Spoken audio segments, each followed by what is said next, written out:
Hello, and welcome to another update video about Solana. Yeah, Solana is following the bullish expectations in yesterday's update. I highlighted that I would like to see this wave A get to at least $230. So with that latest push higher, the minimum expectations have been fulfilled. And of course, there is no sign at this stage that the A wave is complete.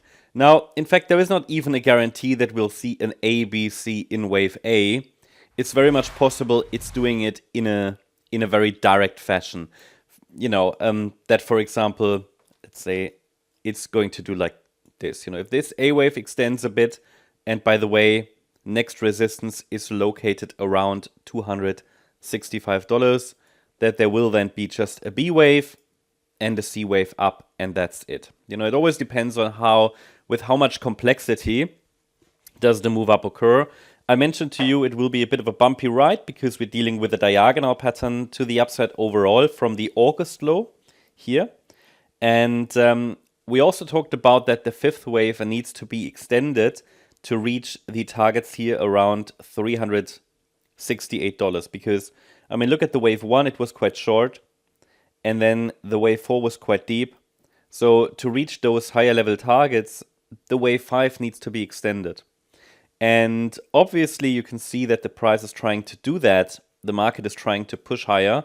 And if the A wave, the more the A wave extends, the more it will help in the end the C wave. Because the A wave and the C wave, they tend to have the same length.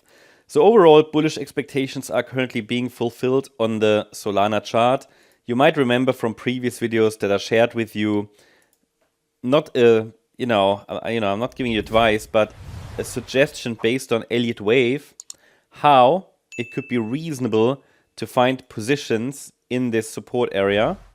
And this is a textbook example of how it would work while managing risk. So we put this triangle onto the chart here, I think last month.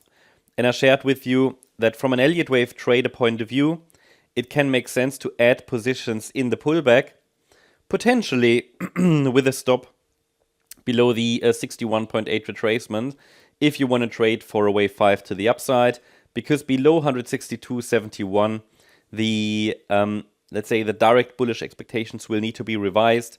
We might fall back into a wave 2. It would be a different scenario, therefore a different trading plan and so on. But anyway, this certainly was a good example and demonstrates the power of scaling into the support areas. Of course, not everybody likes to scale into support areas. You need to be a bit more careful when you do that. Give the price space to move. Give your trade space. Naturally, position sizes need to be a bit smaller. When we then have a first reversal signal, then a tighter position, or let's say a larger position with a tighter stop, could be added with a more aggressive, let's say, risk profile. Or actually not really, it's just a tighter stop so you can have a larger position. But anyway, the price is moving up in what looks like an A wave of wave 5, so no surprises there. Obviously, what is standing out a bit is that Solana is pushing and other altcoins are selling off a little bit. So people got concerned, why is everything dropping? Pullbacks were expected, especially with Bitcoin reaching the target area. Why is Solana going up? Well, it hadn't reached its target yesterday. It certainly did reach and even broke above its target overnight. That's, if you're looking for a reason, most likely fueled by Trump's meme coin. What we can also take a look at is the total 3. There you go. Total 3 market cap, which actually shows, look, from an altcoin point of view, market cap isn't dropping. So people are simply, let's say, shifting. 1 second. People are simply shifting over to Solana and Trump. So, it's not really dropped, okay? And therefore, there's no real change there. Okay, money isn't flowing out of the altcoin sector. It's more like moving between projects, and there are just a lot of them. But yeah, the focus is now on, Solana and Trump meme coin, of course, because it was launched on Solana.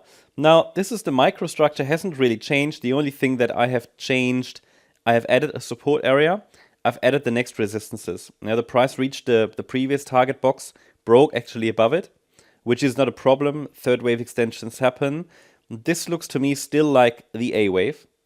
And we discussed in previous updates, okay, is the A wave a 5-wave move or a 3-wave move? I think it would look best as a 3-wave move, but we haven't even completed the third wave. So I think in yesterday's video, 2 days ago, we talked, no, 2 days ago, we talked about this support area, price held, yeah, moved higher. I'm offering another support area for this internal fourth wave now. And it's now located between $214.85 and $232.69. We could be close to completing again this internal third wave of wave C of A.